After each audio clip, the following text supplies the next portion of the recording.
시간 우리 함께 우리 교독하며 읽은 시편 127편 우리 1절에서 5절 말씀을 가지고 오늘 나누는 설교의 제목이 하나님이 세우시는 집 당신에게 참 아버지가 계십니다 라는 말씀의 제목으로 은혜 누르고자 합니다.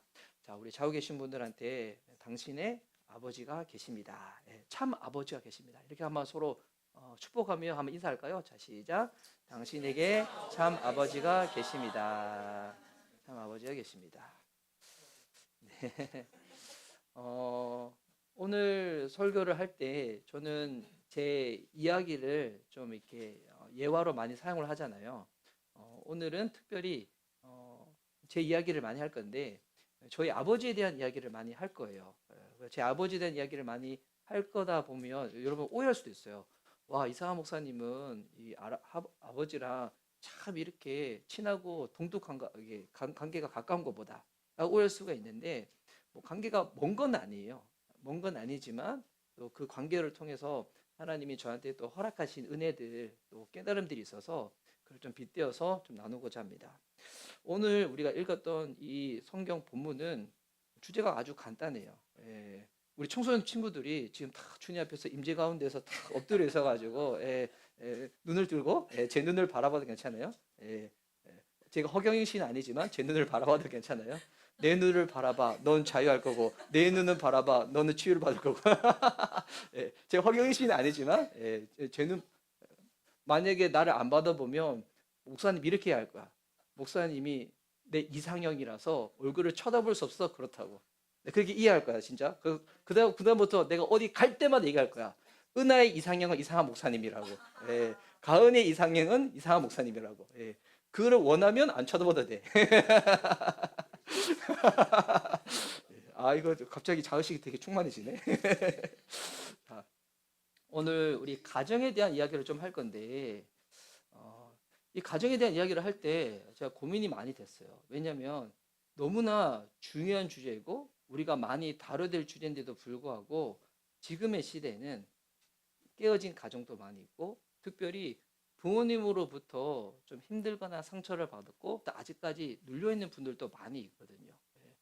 오늘 성경은 아주 간단한 내용이에요. 1절에 뭐라 나왔냐면 주님께서 집을 세우지 아니하시면 집을 세우는 사람의 수고가 헛되며, 자, 여기서 말하는 집은 단순히 건축물 그 집을 말하는 게 아니겠죠. 어떤 집일까요? 가정을 말하는 거예요. 그럼 가정 누가 세우신다고요? 하나님이 세우신다는 거예요. 하나님이 가정을 세우지 아니하시면 사람이 수고를 하잖아요. 엄마 아빠는 일을 하고 학생들은 공부를 하고 하여튼 각자 주어진 여러 가지 많은 일들을 하면서 애씁니다. 하지만 우리 가정에 하나님께서 함께하지 않으시면 하나님이 주인 되지 아니하시면 그 모든 수고가 어떻다는 거예요? 헛되다는 거예요. 근데 이게 가정뿐만이 아니라 우리의 모든 삶의 은혜에 그렇습니다. 1절에 이어지는 말씀 보면 오늘은 요 밑에 자막이 없어요. 자막이 없어서 여러분이 그냥 줘 보셔도 되고 그리고 주보에 보면 설교 가이드 나와 있잖아요. 오늘 요거랑 좀 다르게 할 거예요. 여기 너무 매이지 마시고 그냥 편하게 그냥 들으시면 됩니다. 근데 보니까 가정뿐만이 아니에요. 주님께서 성을 지키지 아니하시면 파수꾼에 깨어 있음이 헛된 일이다. 여기서 말하는 성은 보호받는 공간이거든요. 우리가 보호받죠? 가정에서도 보호받고 또한 직장에서도 보호를 받고 또 이 나라를 우리가 속해 있는 도시, 나라에도 우리가 보호를 받습니다. 그런데 주님께서 성을 지키지 아니하시면 무슨 말일까요? 우리가 가정이든 직장이든 도시든 어느 나라이든 사람들이 노력을 하잖아요. 또 지금 또 한 달 뒤면 또 대선이 있고 그래가지고 있지만 근데 아무리 탁월한 사람이 섰다고 할지라도 하나님이 가정이든 직장이든 도시이든 나라이든 온 세계 열방도 마찬가지겠죠. 하나님이 함께하지 않으시면 하나님이 지켜주지 아니하시면 어떻다고요? 파수꾼에 깨어 있음이 헛되니라는 거예요. 파수꾼은 뭐냐면 저기 쳐들어올 때 제일 성 위에서 가장 먼저 쳐다보는 사람이거든요. 그래서 가장 먼저 알린 사람이에요. 저기 적군이 쳐들어온다. 지금 위험이 있다. 지금 오염이 있다. 알리는 거예요. 근데 그렇게 경계병을 세워도 하나님이 함께하지 않으시면 어떻다고요? 헛된 일이라는 거예요. 그리고 이번 한 주간 여러분 정말 열심히들 사셨을 거예요. 우리 이제 지난주였나 지지난주였나? 우리 중간고사 앞두고 우리 학생들 목사님이 짧게 기도해 줬잖아요. 예배 시간에. 시험 잘 쳤는지 잘 모르겠어요. 예. 근데 여러분 시험 결과는 중요하지 않아요. 진짜예요. 예. 내가 학생의 본분으로서 그 시간 얼마나 성실하게 대했는가. 하나님은 요거 보세요. 예. 주님은 그거 보시지. 그에 따른 결과, 하나님이 그 중심과 과정을 보시고 어떤 결과가 나오든 하나님께서 그것을 통해서 일하시는 거지. 그런데 단순히 결과만 보고 하나님은 일하지는 않으세요. 그래서 우리 청소년들이든 우리 대학생이든 아니면 여기 계신 직장인 분이든 이번 한 주간 우리 정말 열심히들 대부분 사셨을 겁니다. 그런데 이전엔 또 이렇게 고백하고 있어요. 일찍 일어나고 늦게 눕는 것, 먹고 살려고 애써 수고하는 모든 일이 헛된 일이다. 예. 그러니까 하나님이 우리의 삶 가운데 주인 되지 아니하시면, 함께하지 아니하시면, 그분이 보호하지 아니하시면, 여러분 노력하고 애쓰는 거 얼마나 중요한 일이에요. 예. 하지만 그 모든 것을 하더라도 어떻게 되는가? 예, 헛된 일이 된다는 거예요. 근데 만약 내가 좀 연약해, 좀 부족해, 좀 실수도 많어. 그렇다고 할지라도 하나님이 우리 가정이든 우리 도시이든 내 삶이든 함께 하시고 주인 되시고 지켜주시면 어떤 일이 벌어지냐면 2절 후반절에 이렇게 나오죠. 진실로 주님께서는 예전에 개혁개정에는 사람들이 이거 되게 많이 오해했어요. 주께서 사랑하는 사람에게 잠을 주신다. 설교 시간만 되면 나는 잠이 와. 와, 나 하나님 나 사랑하는 증거야. 이렇게 우리가 성경을 마음대로 이용해 먹었잖아요. 원래는 그게 그런 내용이 아니라 요 번역이 진짜 좀 더 원어에 가까운 번역이에요.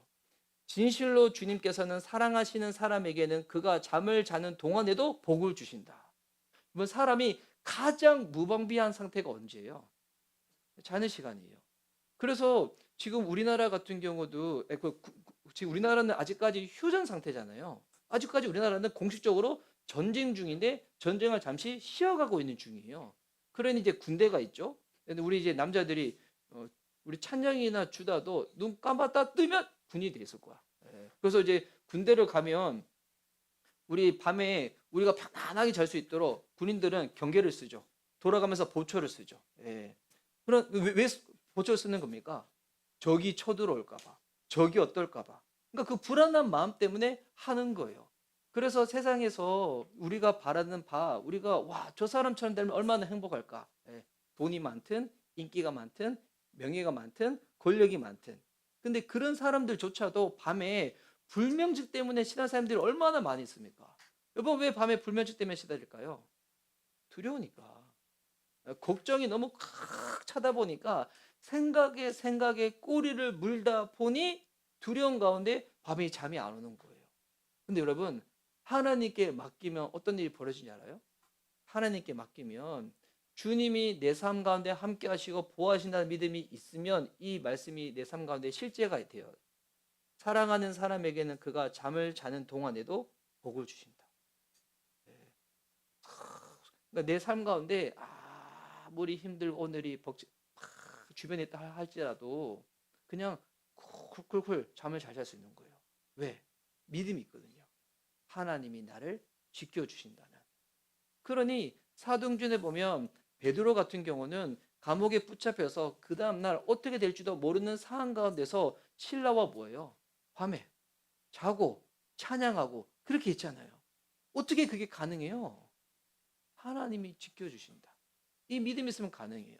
그럼 하나님이 지켜주심을 누리기 위해서 우리가 해야 될 게 뭘까요?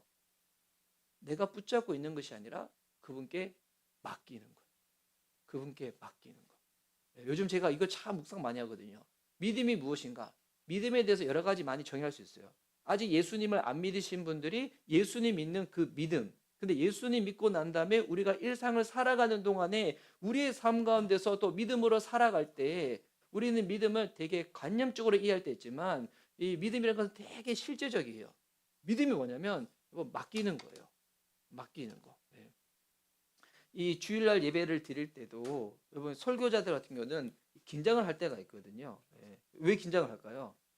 이 설교를 내가 한다고 생각하면 긴장을 할 거예요. 네. 또한 이 설교를 통해서 우리 교회 성도님들이 은혜를 받아야 한다고 그 은혜를 끼쳐야 한다고 내가 한다고 생각하면 제 마음에 어떤 게 올까요? 부담이 오겠죠. 근데 우리 성도님들이 실제로 제 설교 듣고 은혜를 받았다고 칩시다. 청소년들이. 그러면 만약에 제가 했다고 하면 전 되게 교만해질 거야. 만약에 성도님들이 설교를 듣고 뭐 깨달음이 없거나 은혜를 못 받을 수도 있겠죠. 근데 내가 했다고 생각하면 은혜 받지 못한 모습 보면서 제가 마음에 푹 이렇게 눌려질 거예요. 내가 하면 그런 거예요. 근데 내가 하는 게 아니라 하나님이 하시는데, 하나님이 단순히 미션 리바이벌 교회 설교자인 이상한 목사를 통하여 하신다고 맡겨드리면 마음에 뭐가 올까요? 평안이 오겠죠. 평안이. 예. 그래서 제가 오늘 이 설교를 준비하면서 개인적으로 틈틈이 가장 많이 한 게 뭘까요? 기도한 거예요. 기도한 거. 예. 그래서 오늘 설교를 준비할 때는 평소와 다르게 타이트하게 준비하지 않았어요. 오히려 공간을 많이 내어놨어요. 그럼 뭐 했을까요? 맡겨드린다고. 맡겨드린다고. 오늘 찬양팀이 요 앞에서 아까 찬양 연습하는 동안에도 저는 저기 모니터 뒤에 숨어가지고 뭐 했냐면 기도했었거든요. 예. 예. 맡겨드린다고. 예. 여러분, 그래서 맡긴 자가 누리게 된 게 뭘까요? 자유가 있고요. 여유가 있는 거예요. 그래서 제가 가끔씩 말씀드리잖아요. 복음은 믿는 삶의 두 가지 특징. 자유와 여유다. 그래서 여러분, 믿음은 믿는 거고 믿음은 삶으로 드러나는 거예요. 자유와 여유. 네. 맡기는 거예요. 그래서 오늘 본문에서는 우리들에게 이걸 말하고 있는 거예요. 여러분의 가정 하나님께 맡기라는 거예요. 여기 이제 아직 그 결혼 안 한 청년들도 있죠. 솔로도 있죠. 독신도 있죠. 나중에는 언젠가 때가 되면 독신에 대해서도 이 싱글로 있는 삶도 성경적으로 한번 좀 다루고 싶은데, 여러분, 결혼은 중요한 일이에요. 근데 결혼은 세상에서 제일 중요한 일은 아니에요. 우리 청년들 자유함 누리시기 바랍니다. 결혼은 중요한 일이지만 결혼은 세상에서 제일 중요한 일은 아니에요. 이 세상에서 우리가 결혼하잖아요. 배우자가 있잖아요. 자녀가 있잖아요. 여러분, 이 모든 것들은 우리가 언젠가 어린 양 되시는 예수 그리스도와 우리가 만날 건데, 그분의 혼인잔치에 들어갈 건데, 그 본질을 보는 다 그림자일 뿐이에요. 예. 여러분, 천국에서도 우리가 이 모습 이대로 있을까요? 이 관계 이대로 있을까요? 아니에요. 예. 결혼은 중요하지만 가장 중요하진 않습니다. 예수 그리스도 우리와의 관계를 보여주는 모형이에요. 모양이고 그림자예요. 이것을 진짜 하면 어떨까요? 요즘 시대에 있는 청년들 중에서도 교회에서 실질적인 비율은 형제보다 자매가 많잖아요. 그러니 진짜 신앙 있는 사람들만 만나려고 한다고 하면 이게 참 쉽지가 않아요. 근데 저는 꼭 신앙 있는 사람들하고만 만나야 되는가? 저는 그 부분에 대해서 좀 열려 있어요. 아니에요. 저는 그렇게 생각 안 하거든요. 교회 안에 있는데도 불구하고 하나님 전혀 안 닮는 사람들도 있어요. 오히려 차라리 그런 사람 만날 바에는 아직 신앙은 없지만 교회 밖에 있지만 하나님을 닮은 성품을 가진 사람들이 있어요. 하나님 닮은 성품이 뭐예요? 약속을 잘 지키는 거. 또 뭐가 있을까요? 미안할 때 미안할 줄 알고 감사할 때 감사할 줄 알고. 오히려 예수님 안 믿는 사람들 중에서 따뜻한 그런 따뜻한 환경에서 자란 사람들 중에서는 요거 잘하는 사람들이 많이 있어요. 오히려 교회 안에 있는 사람들 중에서 미안할 때 미안하다고 얘기도 못해. 감사하다 때 감사하다고 얘기도 못해. 본인이 경험한 것만 절대적으로 생각해가지고 사람들을 판단하고 정되는 사람들이 교회 안에도 있잖아요. 극단적으로 요 두 사람이 있다. 저는 저희 자녀들한테는 차라리 전자보다 후자를 만나라고 할 거예요. 왜? 후자는 나중에 오히려 예수님 믿을 가능성이 더 있어요. 왜냐하면 그가 추구하고 그가 바라는 그 성품의 완전한 분이 누구세요? 예수님이거든요. 예수님이거든요. 근데 종교적 고르성만 있어가지고 줄 성순해, 뭐 11조도 해, 교회에서 하는 여러 가지 다 해. 그런데 이 종교적 고르성이라는 것은 뭐냐면 하나님과의 관계는 희미한 거예요. 끊어져 있는 거예요. 예수님 믿는 게 뭐예요? 예수님을 닮아가는 거예요. 예수님 닮아가는 거. 예. 여러분, 예수님 잘 믿으세요? 라고 하면 사람들은 자기 행위들 말하는 사람들이 있어요. 그거는 여러 가지 부분에서 한 그 작은 것 뿐이에요. 진짜 예수님 믿는 것은 뭐냐면 우리가 예수님 닮아가는 거예요. 이거를 사도 바울은 여러 가지로 표현하는 거예요. 우리가 그리스도의 편지래요. 어떤 사람하고 교제 나누잖아요. 그 사람하고 교제 나눌 때 자꾸 성경이 깨달아져. 아, 목사님이 설교했던 게 이런 내용이 깨달아져. 그리스도의 편지인 거예요. 어떤 사람은 그리스도의 향기가 있어요. 저 사람만 만나면 너무 기분이 좋아. 정말 이거 기분 좋은 이 향수를 맡은 것처럼 인위적인 게 아니라 정말 그리스도의 향이죠. 예수님 믿는 건 뭐냐면 주님을 닮아가는 거예요.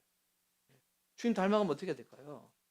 내 안에 있는 염려, 불안, 걱정했을 때마다 내가 움켜쥐면 해결이 될까요? 만약에 내가 움켜져서 해결될 수 있는 거라면 계속 움켜잡아도 돼요. 하나님이 성경에서 말할 거예요. 네 능력으로 할 수 있는 거라면 네 능력 붙잡고 해.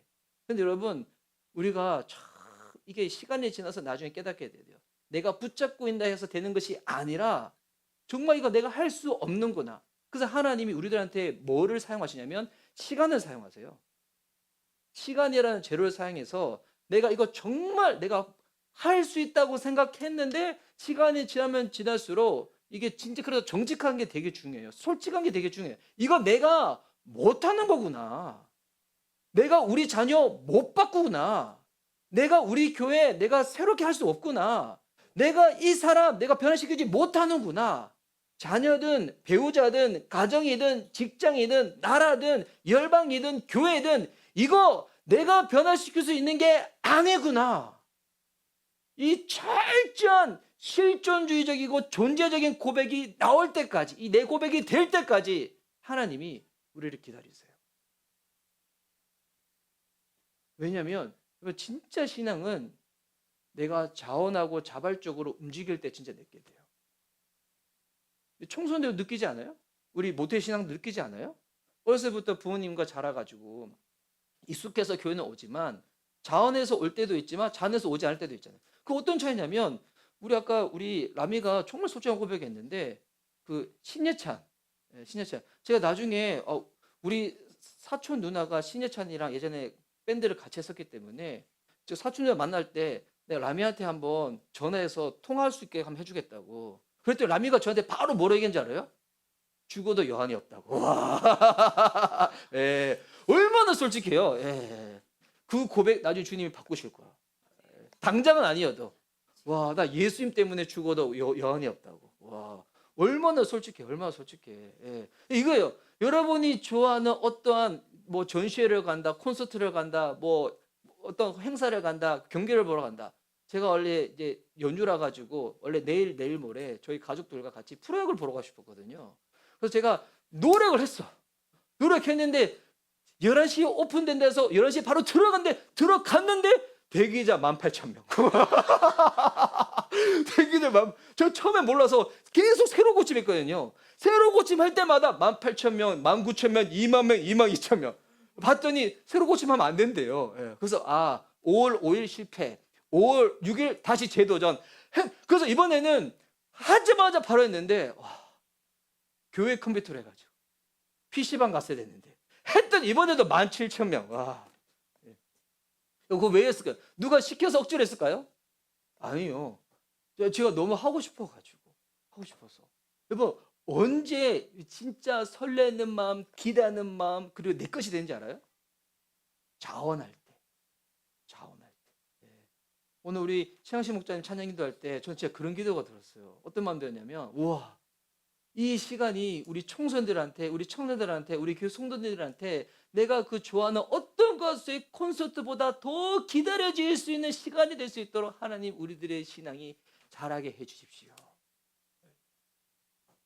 이제 여러분, 이게 주님을 사랑하게 되고 내가 그분께 어떤 사랑을 받고 있고 내가 어떤 용서를 받았고 어떤 용납을 받았는지 지식이 아니라 내 것이 되어지잖아요.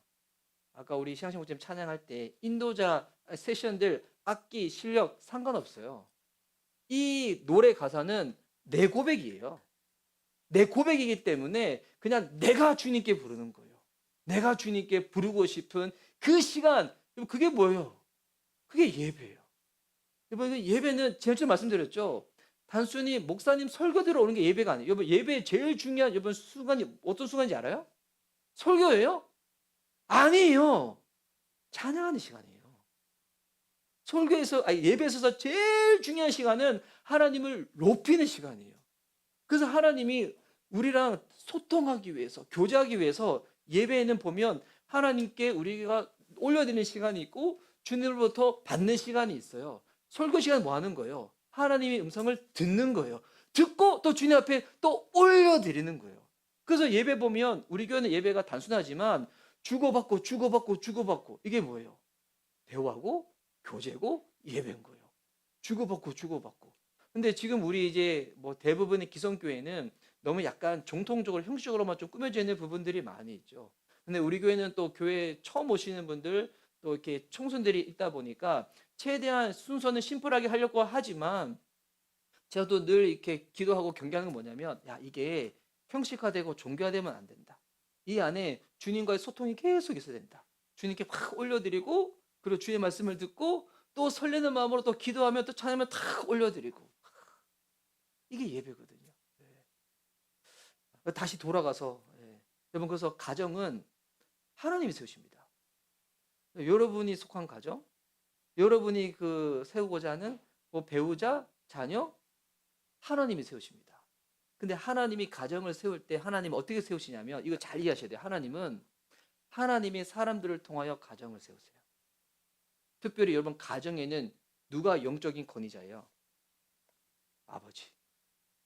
그러면 뭐야? 엄마는 뭐 아무것도 아니야? 이거 잘 이해하셔야 돼요. 창세기에 보면 하나님이 하와를 돕는 배필로 붙이시잖아요. 이게 돕는다는 것을 우리는 잘못 이해해가지고 가불로 생각할 때가 많이 있어요. 가불로. 남편은 부려먹고 아내는 하고 이게 아니에요. 동등해요. 동등한데 역할이 구분되어 있는 거예요. 그 돕는 배필은 뭐냐면 돕는 배필이 돕지 아니하면 이 남편은 남편으로서의 온전하지 못하는 거예요. 그러니까 돕는 배필은 있어도 그만 없어도 그만 옵션이 아니에요. 자동차 살 때 옵션 있잖아요. 썬루프 꼭 필요해요? 필요 없어도 상관없잖아요. 그런데 핸들 없으면 자, 차 샀는데 바퀴가 없어. 어떻게 해야 돼? 안 되죠. 그게 뭐냐면 돕는 배필이에요. 차가 차로서 역할을 하기 위해 가지고 절대적으로 필요한 그 부분. 이게 돕는 배필이에요. 우리 남편분들 아내분한테 우리 한번 당신으로 인하여 제가 온전해집니다. 한번 얘기 한번 할까요? 자, 시작. 당신으로 인하여 제가 온전해집니다. 여러분 이게 돕는 배필이에요. 그런데 도와서 뭘 하는 거예요? 아버지가 남편이 하나님이 쓰시는 통로로 쓰임받게 되는 거예요. 아버지가. 그래서 이거는 여러분 이 권위라는 것은 가불이 아니라 질서의 개념이에요. 하나님이 아버지를 통해서 가정을 세우시는 거예요. 통해서. 근데 그럼 여기서 중요한 거 있죠. 그럼 그 아버지가 누구를 닮아가야 돼요? 예수님을 닮아야죠. 하나님을 믿는 신앙으로 딱 해야 되죠. 근데 여기서 이제 문제가 생기는 거예요. 여러분 이거 진짜 되게 어려운 문제예요. 여러분 하나님을 우리는 아버지라 부릅니다. 하나님을 우리는 왕으로도 호칭을 하고요. 우리는 하나님을 주인이라 고백하기도 하고요. 또 예수님은 당신이 난 너희들의 친구야. 그렇게도 표현을 하세요. 근데 여기서 한번 봅시다. 여러분 아버지라는 단어를 딱 들었을 때 여러분 마음에 어떤 마음이 드세요? 여러분 지금까지 경험했던 아버지가 있겠죠?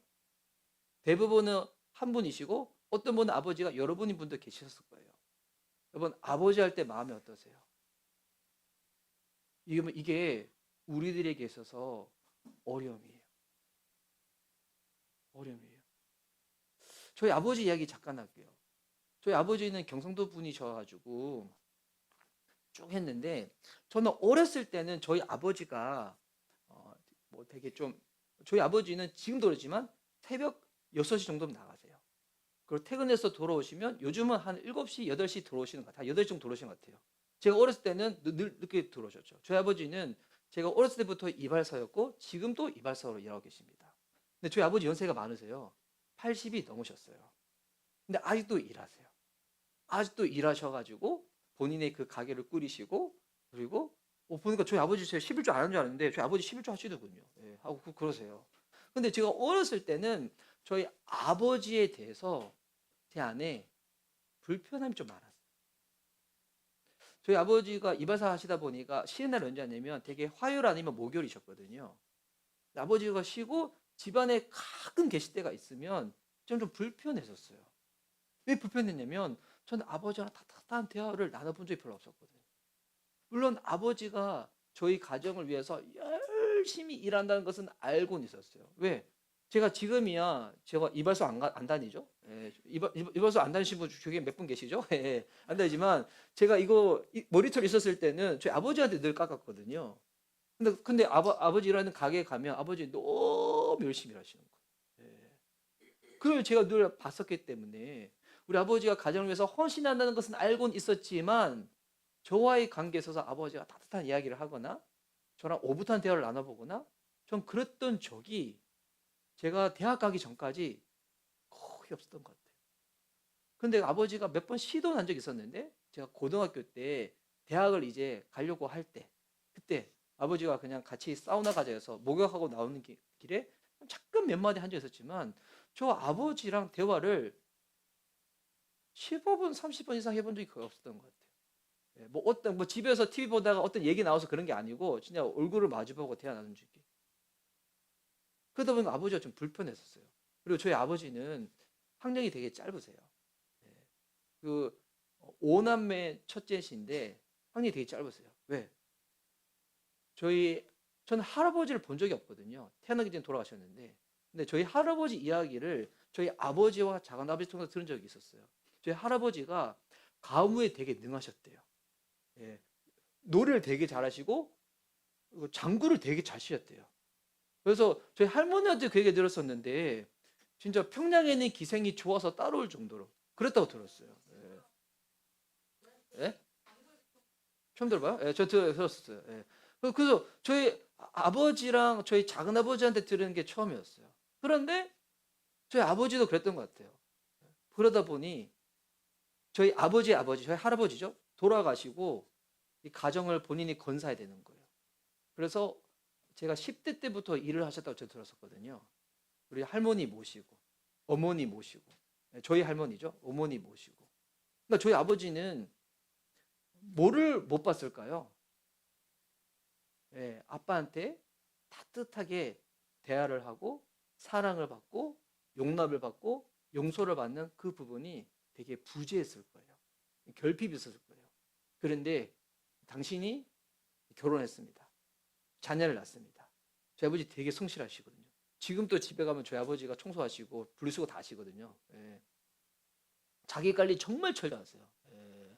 담배도 안 피시고 그리고 쉬는 날마다 늘 운동 가시고 등산 가시고 뭐 그러시는데 그런데 그 아버지를 볼 때 제 마음에는 저 아버지가 따뜻한 그런 경험이 없다 보니까 그리고 나서 그럴 때 저는 20대 초반만 하더라도 아버지에 대한 마음이 좀 서운한 마음이 많았던 것 같아요. 예. 그래서 제가 결혼을 했습니다. 제가 자녀를 낳았어요. 자녀를 낳았는데 제가 꿈꿨던 이상적인 모델이 있었겠죠. 우리 가정이 이렇게 됐으면 좋겠다. 저는 심지어 예수님도 믿고 있고 좀 목회자잖아요. 우리 가정이 이렇게 됐으면 좋겠다. 그런데 생각해 보니까 저도 보고 배운 게 그 없는 거예요. 보고 배운 게 없는 거예요. 저희 아버지한테.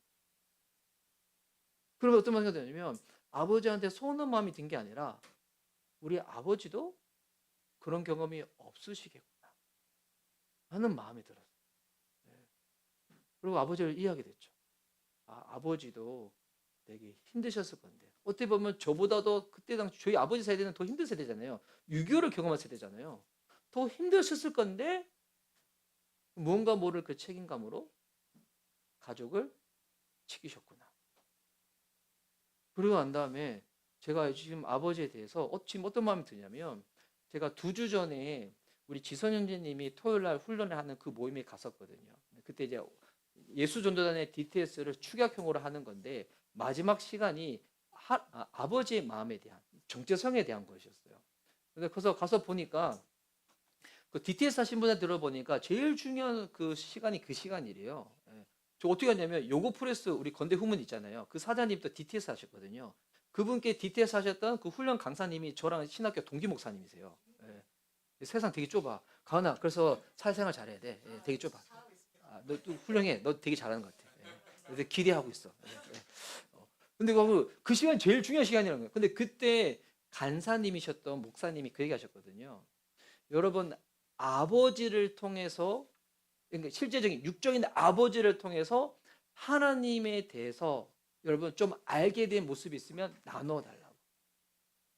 그러니까 아버지를 통해서 힘든 거, 상처받은 거 말고 나의 육적인 아버지를 통해서 신앙이 여부와 상관없이 여러분 아버지에게는 부모에게는 다 하나님이 그래 영적인 DNA가 있거든요. 아버지를 통해서 와 아버지 때문에 난 하나님이 이런 분이구나라는 것을 더 이해하게 되고 경험하게 되면 나누어 달라고. 근데 이제 나누는 취지가 못 나누는 취지가 있어서 그렇거든요. 근데 저는 그때 기도하는데 너무 감사한 거예요. 저 어떤 게 떠올냐면 저희 아버지는 저를 정말 신뢰하셨어요. 예. 지금까지 제가 자라면서 제가 어떠한 결정을 할 때 그 결정에 서 가지고 아버지는 정말 신뢰해 주셨어요. 예. 노라고 하신 적이 거의 없으셨어요. 정말 신뢰해 주시고 그리고 제가 여기 일반 대학교를 다니다가 제가 나라를 세우는 대학교 다녔잖아요. 예, 건국대학교, 나라를 세우는 대학교. 거기 다니다가 신학교 갈 때 저희 부모님은 반대하지 않으셨어요. 오히려 더 그 힘든 일 네가 잘 갈 수 있겠냐고. 그리고 이거 제가 느끼는 게 뭐냐면 아버지가 저의 그런 결정을 제가 목회자로 걸어가는 그 부분을 되게 자랑스러워하셨어요. 그게 느껴졌어요. 지금도 간혹 명절 때 내려가면 저 그걸 느끼거든요. 예, 아버지가 아들을 자랑스러워하는구나. 그래서 제가 하나님에서 제가 이해하는 게 되게 넓어진 게 뭐냐면 하나님 아버지는 지금도 나를 바라보실 때 사랑의 눈빛으로 신뢰하는 눈빛으로 응원하는 마음으로 대하신다는 게 전 느껴졌어요. 누구를 통해서? 아버지를 통해서. 너무 감사하죠. 우리 아버지는 동일하셨는데 제가 신앙이 성숙해지고 자라지니까 우리 아버지를 통해 가지고 하나님을 이해하게 되는 통로가 된 거예요. 근데 이거는 저의 이해예요. 저의 이야기예요. 그러면 우리 지금 미션 리바이벌 교회를 지금 예배드리고 계시는 여러분들은 어떠세요? 여러분 아버지를 떠오를 때 딱 떠오르는 느낌, 감정이 어떠세요?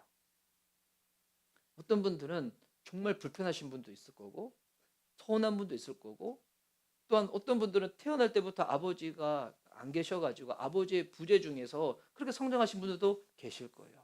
여러분 이게 우리가 하나님을 아버지라 부르기는 부르지만 정말 하나님이 아버지 되심이 무엇인지를 잘 경험하지 못하는 이 장애가 돼요. 근데 이때 그럼 어떻게 되는가? 그때 우리 돌아갈 수도 없죠. 여러분 결혼이라고 하면 차라리 배우자를 내가 선택이라도 할 수 있죠. 근데 부모님은 내가 선택할 수 없잖아요. 근데 이때 하나님이 우리들한테 말씀하시는 게 있어요. 하나님이 이 가정을 당신이 세우실 것인데 어떻게 세울 것인가? 복음은 우리에게 진짜 참 아버지가 있다는 것을 알려주는 거예요. 요한복음 1장 12절. 영접하는 자, 그 이름을 받아들이는 자, 곧 예수님을 믿는 자에게는 어떤 자격을 주신다고요? 하나님의 자녀라는 권세를 주신다고. 뭐예요? 내가 고아가 아니라는 거예요. 정말 하나님이 우리의 참 부모가 되신다는 거예요. 그 아버지 하나님이 나를 예수 그리스도로 말미암아 입양하셨기 때문에 이제 내 육신의 부모님으로부터 내가 받았던 아쉬움, 혹 상처가 있다고 할지라도 우리 하나님 아버지는 우리의 그 부분을 만지시는 거예요. 회복시키는데 근데 여기서 중요한 게 있어요. 하나님이 우리를 회복시키실 때 하나님이 다이렉트로 하는 게 아니라 하나님은 우리와 함께 일하는 걸 기뻐하신다 하셨잖아요. 누구를 통해 일하실까요? 교회를 통해서 일하세요. 교회 공동체가 가정 공동체가 되어서 나이는 비슷하고 아니면 하늘도 비슷해 보이지만 누군가 영적인 아비가 되어서 섬기고 이해하고 하는 그 모습을 통해서 우리가 누구를 바라보게 되냐면 하나님 아버지가 이런 분이시고요. 더 깊어지게 되면 사람의 영향을 뛰어넘어서 우리 하나님 아버지가 이런 분이시구나. 그리고 우리 하나님께서 우리의 자녀, 우리의 배우자, 우리의 가정 그분이 세우시겠구나. 내가 그 자리에서 주님을 닮을 모습으로 나아가는 거예요. 그래서 오늘 보면 자식은 내 것이 아니라고 말하고 있어요. 성경에서. 3절 보니까 자식은 주님께서 주신 선물이래요. 예. 여기 우리 자녀들과 부모님 같이 있잖아요. 자녀는 내 것이 아닙니다. 그래서 부모가 해야 될 역할이 뭔지 알아요? 소유가 아니에요. 하나님이 내게 허락하셨기 때문에 위탁하는 거예요. 위탁받은 거고 양육하는 거예요. 하나님이 깊게 알아갈 수 있도록, 주님을 닮아갈 수 있도록. 내 것이면 내 마음대로 해도 돼. 그래서 제가 했던 실수가 뭐냐면 주아와 주다와 루아가 내 것이라고 착각할 때가 많았어요. 그래서 하나님의 아버지 되시면 얘네들한테 이렇게 말하거나 표정 짓지 않을 건데 내 것이라 생각하다 보니까 내 마음대로 했던 때가 있었어요. 그럴 때 어떻게 될까요? 자녀들 그때 어때? 예. 예. 엇나갈 수도 있죠. 예. 마음 힘들 수도 있죠. 예. 내 것이 아닌데. 근데 여러분 그때도 그 생각을 해야 돼요. 우리 자녀 청소년한테 이게 참 쉽지 않을 수도 있어. 여러분의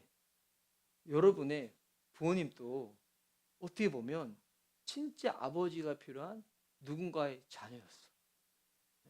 그런데 정말 가장 그 힘든 시기, 가장 그 예민했던 그 시기에 가장 사랑받고 용납받고 인정받고 힘받을 그 시기 가운데 아버지가 계시더라도 마치 없는 것처럼 부재했던 시간들을 보냈던 거예요. 그러다가 예수님을 만나게 되고 하나님의 아버지가 되어서 지금 육신의 부모가 뭐 하고 있는지 알아? 노력하고 있는 거야. 애쓰고 있는 거야. 어떻게 하면 우리 자녀가 정말 하나님의 소유로서 아름답게 예쁘게 성장할 수 있도록 우리 가정을 통하여 부부를 통하여 얘들이 다 할 수 있을까? 여러분, 하나님은 단순히 돕는 자가 아니라 우리 집에 진정한 아버지가 되십니다. 이거를 회복하기 위하여 하나님이 우리에게 보내신 분이 예수 그리스도시고요.